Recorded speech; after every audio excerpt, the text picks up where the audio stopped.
Malappuram Kondotty Muthuvallur കള്ളുഷാപ്പ് youth league പ്രവർത്തകർ അടിച്ചു തകർത്തു. ഷാപ്പ് അനധികൃതമായാണ് പ്രവർത്തിച്ചതെന്ന് ആരോപിച്ചായിരുന്നു ഇത്. എന്നാൽ ഷാപ്പിന് ലൈസൻസ് ഉണ്ടെന്ന് മഞ്ചേരി എക്സൈസ് സർക്കിൾ ഓഫീസ് അറിയിച്ചു.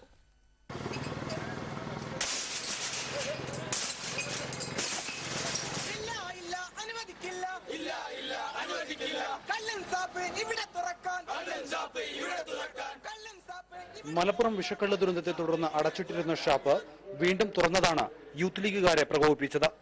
തുറക്കാനുള്ള നീക്കം ഉപേക്ഷിക്കണമെന്നാവശ്യപ്പെട്ട് വിവിധ യുവജന സംഘടനകൾ ഷാപ്പിന് മുമ്പിൽ ബോർഡുകളും ബാനറുകളും സ്ഥാപിച്ചിരുന്നു. എന്നാൽ രാവിലെ തൊഴിലാളികൾ ഷാപ്പ് തുറന്നു. തുടർന്നെത്തിയ യൂത്ത് ലീഗ് പ്രവർത്തകർ സാമഗ്രികൾ മുഴുവൻ തകർത്തു. ഞങ്ങൾ ബന്ധപ്പെട്ട എക്സൈസ് വകുപ്പ് മന്ത്രിക്കും മുഖ്യമന്ത്രിക്കും അതുപോലെ തന്നെ തദ്ദേശ സ്വയംഭരണ വകുപ്പ് മന്ത്രിക്കും പരാതി നൽകിക്കൊണ്ട് അതിന് വ്യക്തമായിട്ടുള്ള ഇതിന് അനധികൃതമായിട്ട് ഇവിടെ സ്ഥാപനം നടക്കാം യൂത്ത് ലീഗ് ഒരു നിലക്കും നടക്കില്ല. ഓരോ യൂത്ത് ലീഗ് പ്രവർത്തനം ശക്തമായിട്ട് ആ സമരരംഗത്ത് ഉണ്ടാകും. സി രാമചന്ദ്രന്റെ പേരിലാണ് ലൈസൻസ്. വിഷക്കള്ള് ദുരന്തത്തിന്റെ പശ്ചാത്തലത്തിൽ താൽക്കാലികമായാണ് എക്സൈസ് വകുപ്പ് ഷാപ്പ് അടച്ചുപൂട്ടിയത്.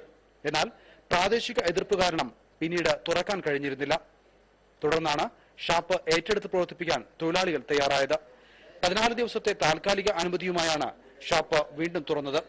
ഷാപ്പ് ഇവിടെ പ്രവർത്തിക്കാൻ അനുവദിക്കില്ലെന്ന് സമരക്കാർ വ്യക്തമാക്കി.